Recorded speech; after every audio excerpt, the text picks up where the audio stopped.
আহ্লাদে আটখানা সাথে পাঁচে নেই, মাঝখানে যেই জন পথ পাবে সেই। শঙ্খে চক্রে আছে পদে পদে ভর, পাড়ি যাতে ভর করে চলি পাতাল ঘর। তো বুঝেই গেছেন আজকে আমি কথা বলবো পাতাল ঘর সিনেমা নিয়ে। এই পাতাল ঘর সিনেমাটির মাহাত্ম্য আমি আপনাদেরকে ঠিক বলে বোঝাতে পারবো না।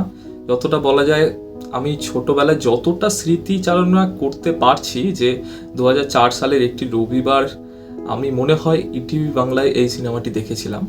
তখন 2004 সাল মানে আমার বয়স হবে 5-6 বছর। বয়সের সাথে সাথে যখন কিশোর বা যুবক বয়সে আসি তখন নিজেদের মধ্যেই অনেকটা জড়িয়ে পড়ি। তখন ছোটবেলায় কাটানো সেই ভালো মুহূর্তগুলো আস্তে আস্তে ভুলতে বসি। কিন্তু এই মুহূর্তটা হয়তো আমি আর কোনোদিনও ভুলতে পারবো না, আর কোনোদিনও ভুলতে চাইও না। তার কারণ হতে পারে যে এটি হয়তো আমার দেখা প্রথম সিনেমাগুলির মধ্যে একটি, যেটি আমাকে আমার মা পুরোটা দেখতে দিয়েছিল।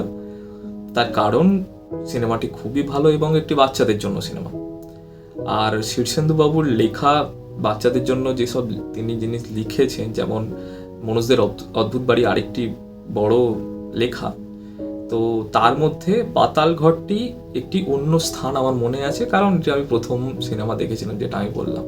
বাংলা সিনেমায় অতটা সায়েন্স ফিকশন নিয়ে মুভি বানানো হয় না, আগেও হতো না অতটা, আর এখন তো খুবই কম হয়, কারণ একটা দুটো হয়তো মুভি আমি দেখেছি যেমন প্রফেসর শঙ্কু টাইপের, কিন্তু সেগুলি অতটা জনপ্রিয়তা লাভ করেনি কারণ ভালোভাবে বানানো হয়নি।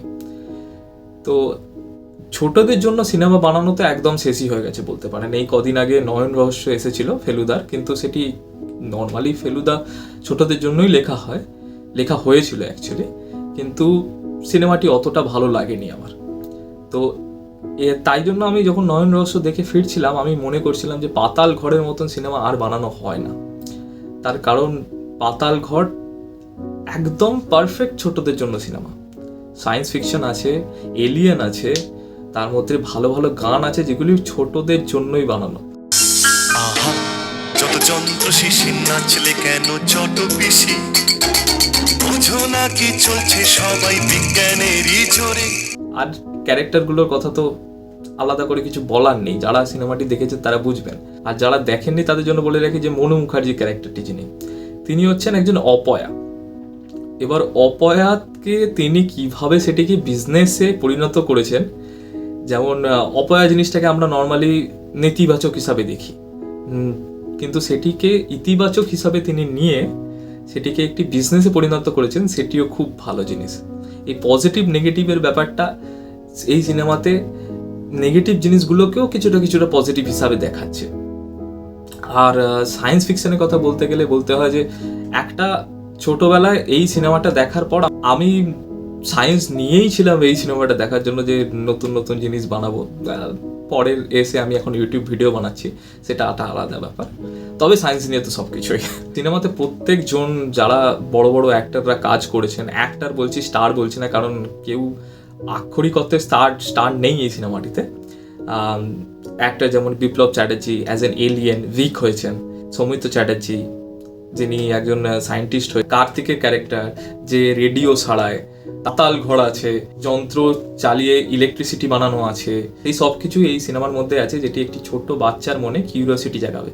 আর এখন এই সময়ের একজন সায়েন্টিস্টও আছেন যিনি জয় সেনগুপ্ত, যেটি প্লে করেছেন, বা রামপ্রসাদ বণিক যিনি একজন নেগেটিভ ক্যারেক্টার প্লে করেছেন কিন্তু এই কমেডিটা আছে, বা রাজেশ শর্মা আছেন, কাঞ্চন মল্লিকও আছেন এই সিনেমাতে। খরাজ মুখার্জি তো আমার খুব পছন্দের একজন অ্যাক্টর। তিনি যেই সিনেমাতেই থাকেন আমার তার ক্যারেক্টারটি সব থেকে ভালো লাগে।